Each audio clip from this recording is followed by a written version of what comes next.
เบาอย่างเบาได้ติดต่ออันนี้โกน3เด้อโกนที่3น้องมึงสิลายบ่อันนี้ก่อนสิเตรียมบ่มาลุ้นกันเนาะมาลุ้นกันเบิ่งว่าสิเต็มหรือบ่เต็มน้ำผึ้งเนี่ยฟาร์มผึ้งสวนยางพารา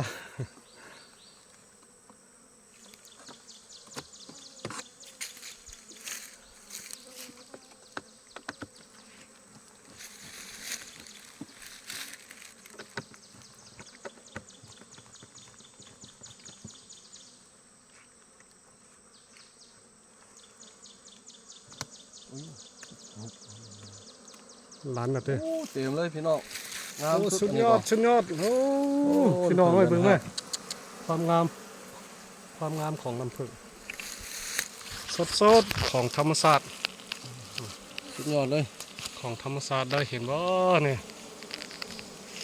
เต็มอันนี้ก็เต็มอยู่ทั้งหน้าเลยเว้ยอยู่ทั้งหน้าเลย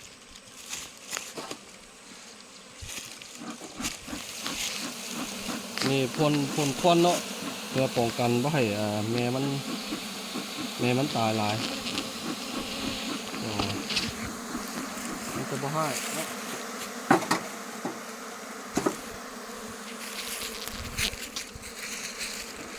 ใครยอมไหมมือติดน้ำผึ้งไม่ต้องจับหลายนะมือมันจับแล้วกูมาจับแล้วมันเป็นน้ำผึ้งนิดนึงการขั้นตอนการตัดฝึก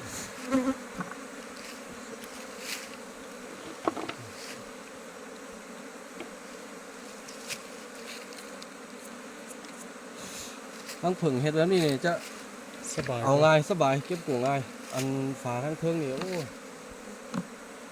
ยากอันนี้เก็บกู้สบายสุด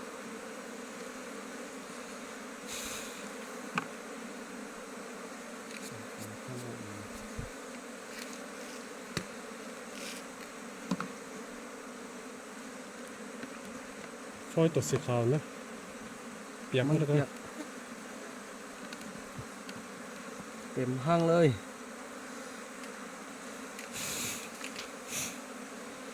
เต็มหมดเลยน้ำสดเลย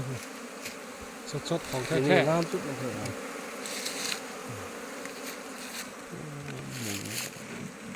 โอ้โหโอ้เปลี่ยนทั้งดูหมุนหมุน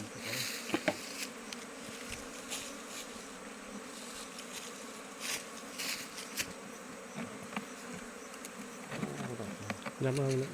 มันนั่นนี่ประเด็นยิงหลอกมันเนี่ยไป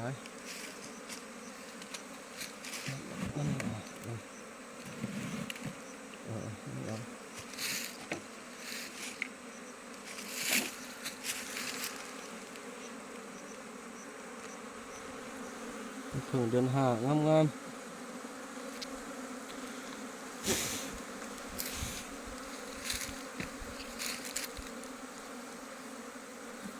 ม่มันก็บุกหนีไว้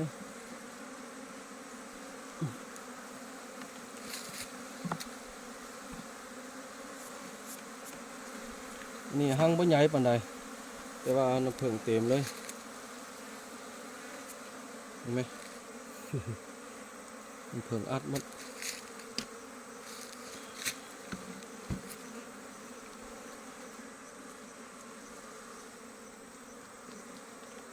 อยู่นั้นยังไม่ขู่ถึงไหมยังไม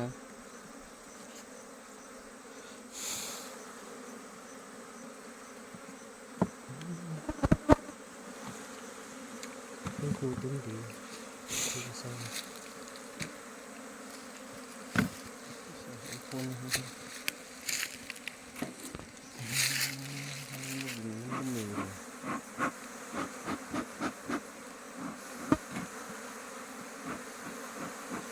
ซื้อต่อตามบ้านเลยนะ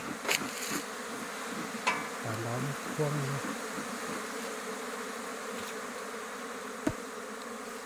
บินมันออก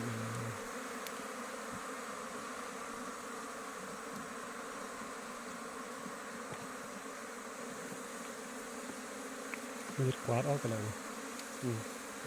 ของแท้ของแท้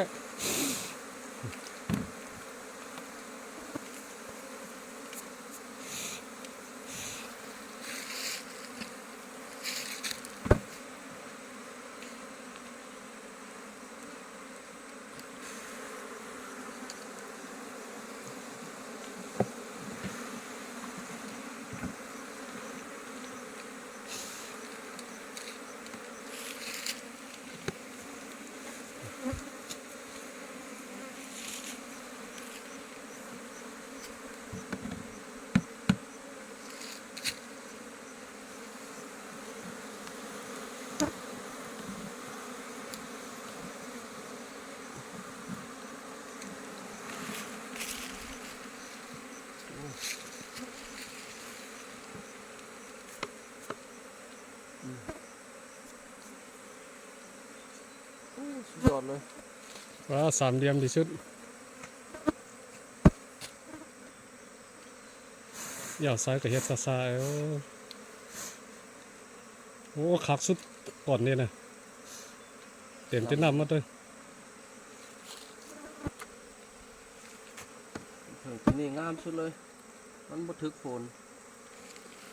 เก็บก้อนโฝนเนี่ยงามเลย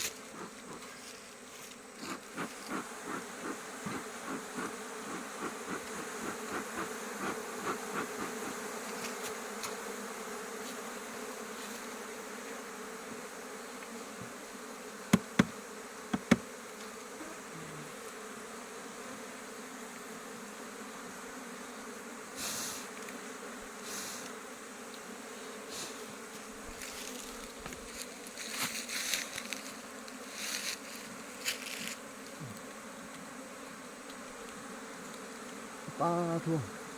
เต็มแต่แล้วนี่นะจะยัดเข้าไปทุกกล่องพุ่นเนี่ย นี่แหละของแท้